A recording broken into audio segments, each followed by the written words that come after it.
Hello everyone. Today we'll be learning about the periodontal ligament, the soft tissue that connects the tooth to the surrounding bone. It's a small structure but it plays a big role in tooth support, shock absorption during chewing, and even sensing pressure. So understanding the PDL will help you appreciate how teeth remain stable in the mouth and how they respond to the forces in health, disease and orthodontic treatment. So this is Dr. Sugita, Reader, Department of Periodontics. So coming on to the periodontal ligament, so it is derived from the dental sac tissue which invests the tooth germ. It is a complex vascular and highly cellular soft connective tissue that is interposed between the roots of the teeth and the inner wall of the alveolar socket. So it has a hourglass shape and it is narrowest at the mid-root level. So the periodontal consists of a fibrous stroma in a gel of ground substance containing cells, blood vessels and nerves. So many terms have been previously used to describe periodontal ligament, including desmodon, gomphosis, pericementum, dental periosteum, alveolar dental ligament and periodontal membrane. But it has a rapid turnover rate and high remodeling capacity, because of which it has the ability to adapt and maintain a constant width despite being exposed to rapidly changing physical forces like mastication, speech and orthodontic tooth movement. So also PDL has a remarkable capacity for renewal and repair, playing a vital role in periodontal regeneration. So major functions of PDL are formative, nutritive, proprioceptive, supportive and homeostasis. So now we have to discuss various aspects of PDL in detail. So it is a very brief introduction about the periodontal ligament. So these are the contents we have to see. So coming on to the introduction, the term periodontium arises from the Greek word peri, meaning around, and odont, meaning tooth. So thus it can be simply defined as tissues investing and supporting the teeth. The periodontium is composed of the following tissues, namely alveolar bone, root cementum, periodontal ligament. So these are the supporting tissues and gingiva is the investing tissue. So periodontal ligament, we have seen the introduction. So it is a specialized fibrous connective tissue and it is composed of a complex vascular and highly cellular connective tissue. It is continuous with the connective tissue of the gingiva and it connects the marrow spaces through vascular channels in the bone. Average width of the PDL is 0.2 mm. Okay. Now the periodontal ligament space is diminished around the teeth which are not in function and in unerupted teeth, and it is increased in teeth which are subjected to hyperfunction. So these are the various synonyms of periodontal ligament, as I already said. So this is the radiographic appearance of the PDL. So in radiograph, it appears as a radiolucent line, okay, between the root and the alveolar bone. So definition, according to Karanza, it is composed of a complex cellular, vascular and highly cellular connective tissue that surrounds the root and connects it to the inner wall of the alveolar bone. According to Berkowitz, it is different. It is a dense fibrous connective tissue that occupies the periodontal ligament space between the roots of the teeth and alveolus. It is derived from the dental follicle above alveolar crest and it is continuous with the connective tissue of gingiva and the apical foramen, which is further continuation with the dental pulp. So there are various other definitions also. So coming on to the development of the PDL, see, at the onset of the PDL formation, the PDL space is filled with unrecognized connective tissue. Okay. So the first step in the formation of the PDL is the formation of the fringe fibers, okay, which are newly synthesized nascent fiber bundles, and these fibers are formed on the newly formed root dentin and along the bone surfaces and are deposited by elongated highly polarized fibroblasts. So these fibers are tightly packed with the deposition of acellular extrinsic fiber cementum by the cementoblasts. So as the tooth erupt, these fringe fibers merge across the width of the PDL and make the principal fiber bundles of the PDL. These fiber bundles become embedded on one side in the cementum and the other side of the alveolar bone. They are called as Sharpie's fibers. So the orientation of these fibers changes with the eruption of the tooth. Initially, before the tooth eruption, the CEJ is below the alveolar crest, so the PDL fibers are oriented obliquely. When the tooth erupts, the CEJ will coincide with the alveolar crest. So just below the free gingival fiber, oblique fibers become horizontally aligned. The middle zone of the PDL is formed of collagen fibers, splicing and unsplicing designed to accommodate the minor tooth movement. So it is referred to as intermediate plexus. Okay, so it is a small description about the development of the PDL. So the development of PDL begins with root formation prior to tooth eruption, continuous proliferation of internal external enamel epithelium, forms the cervical loop of the tooth bud, grows apically in the form of Hertwig's epithelial root sheath between the dental papilla and dental follicle. At this stage, the sheath forms a circumferential structure encompassing dental papilla, separating it externally from the dental follicle cells. The dental follicle cells located between the alveolar bone and epithelial root sheath are composed of two populations. One is mesenchymal cells of dental follicle proper and perifollicular mesenchyme. So next comes the principal fibers. We can go to the principal fibers. So this is a structure. So it is an hourglass appearance. Average width of the periodontal ligament depending upon the age and the functional state of tissues. What are the factors maintains the PDL width? One is PDL fibroblasts, one is epithelial cell rest of Malassez, and the other is nitric oxide. Okay, so what are the structural components of the PDL? So we have cellular components, extracellular components, and interstitial tissues.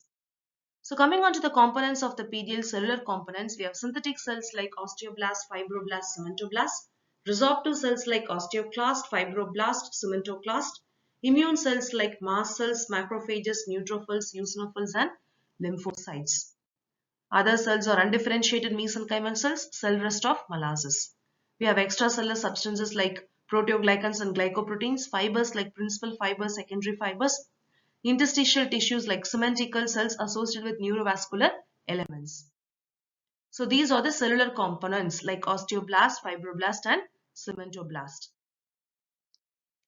So we know that osteoblasts, they produce this matrix for the new bone formation. The bone surface of the PDL is largely lined by osteoblasts, and number of osteoblasts decrease with increase in age. They provide matrix for new bone formation. Fibroblasts, they are the principal cells of the PDL. So it is a stellate or a spindle shaped cell. So it controls the homeostasis of the PDL, ingestion and degradation of foreign bodies and cross-link collagen. So secretes collagenase enzyme which regulates the constitution and condition of the PDL. Maintain the PDL matrix by processing proteins, collagen, elastin and glycosaminoglycans, and helps in the eruption of teeth by their contractile property. So cementoblasts develops from mesenchymal cells of the fibroblast, and they align themselves along the external border of dentin.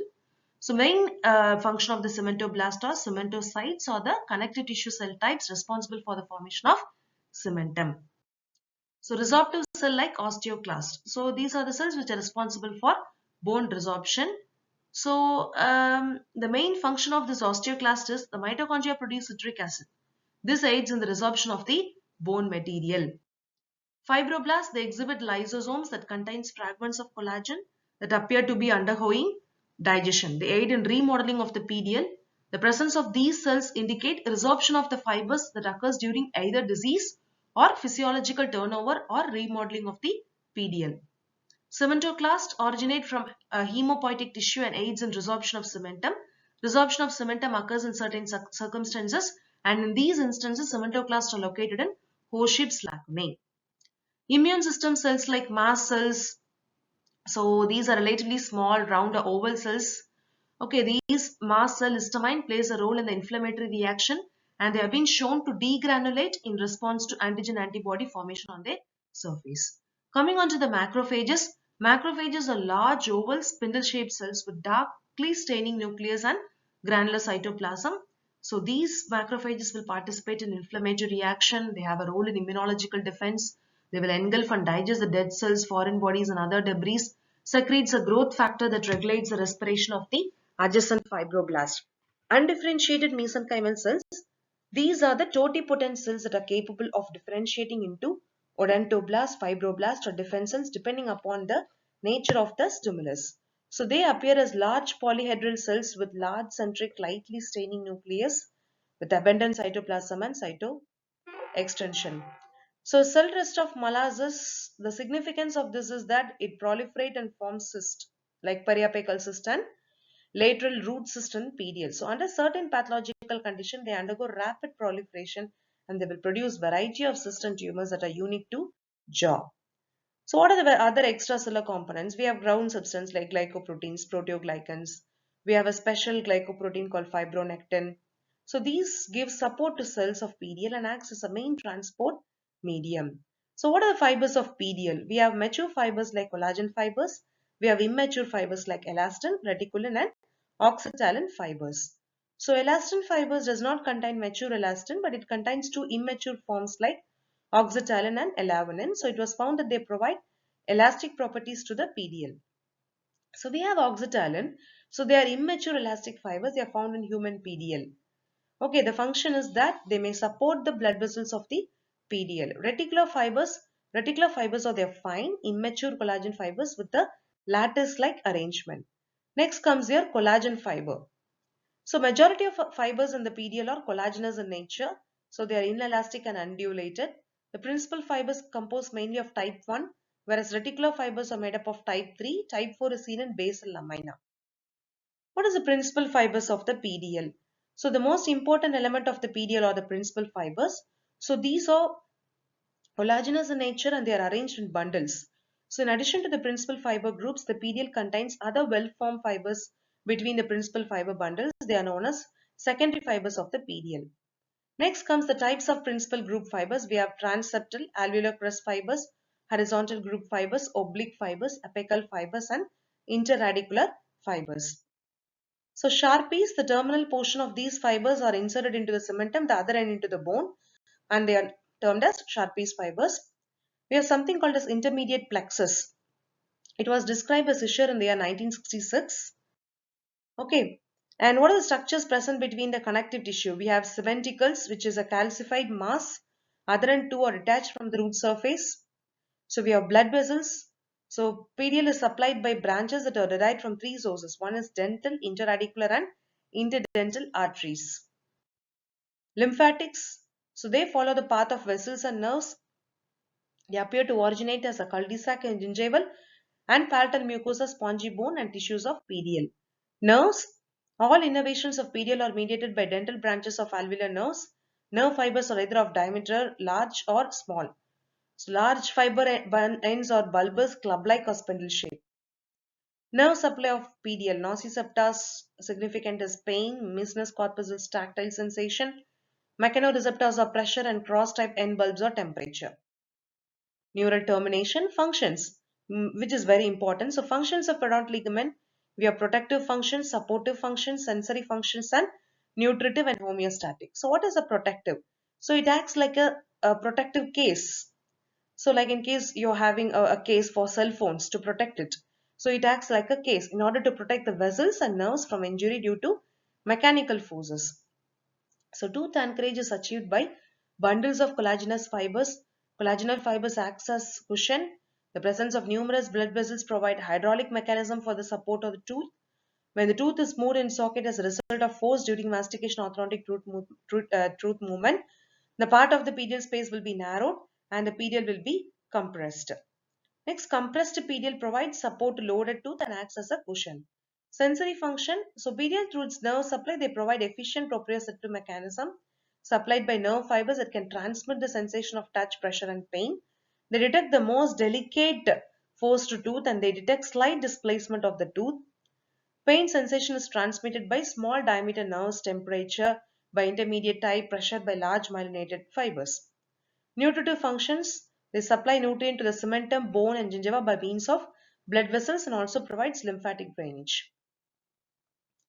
So coming on to the homeostatic function. So homeostatic functions of PDL include fibrous tissue and calcified tissue development and maintenance. Cells of the PDL have capacity to resorb and synthesize the connective tissue of PDL. They have faster turnover. Osteogenic layer of the PDL lies adjacent to the alveolar process, helps in bone formation. Cementogenic layer of PDL lies adjacent to root, participate in the formation of cementum. So if PDL is destroyed, bone will form in the PDL space and results in ankylosis between the bone and the teeth. What are the physical functions of PDL? So PDL transmits occlusal forces to the bone, provides resistance to the impact of occlusal force. They provide attachment of the teeth to the alveolar bone. They maintain the gingival tissue in a proper relationship to the teeth.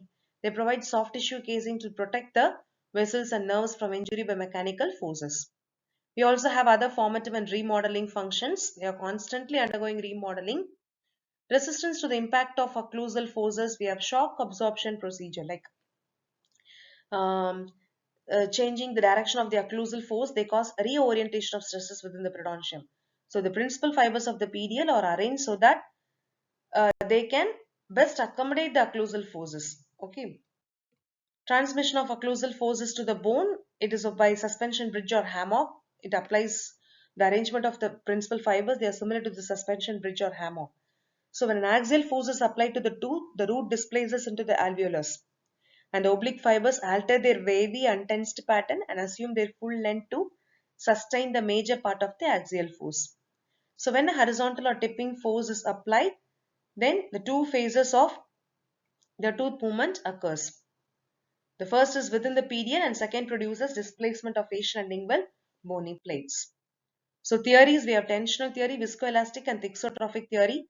See, tensional theory, when there is application of force to the crown, there will be unfolding of these principal fibers, transmission of force to the alveolar bone, there will be elastic deformation of the socket. In viscoelastic, we have application of the force, transfer of extracellular fluid from PDL into marrow, there will be depletion of tissue fluids, absorption of shock and tightened by bundle fibers, stenosis of blood vessels, arterial back pressure, ballooning of vessels replenishes tissue with fluids. We have thixotrophic theory. So this describes that it behaves like a thixotrophic material, which is the one which can undergo a gel-like transformation. So the PDL to be a collagenous thixotrophic gel, that fibers are only artifacts. So this theory is very radical and completely changes the perspective on the PDL, and for now it has not been accepted. So the clinical significance is very important, and coming on to the conclusion. So it is a fibrous connective tissue. Okay, and it plays a very vital role in the maintenance of various components of periodontium. Highly dynamic tissue. So various studies says that new attachment involves the formation of alveolar bone, periodontal ligament, and new cementum. Thus, in-depth knowledge of structure and function of periodontal ligament is essential to understand the periodontal regeneration. Thank you.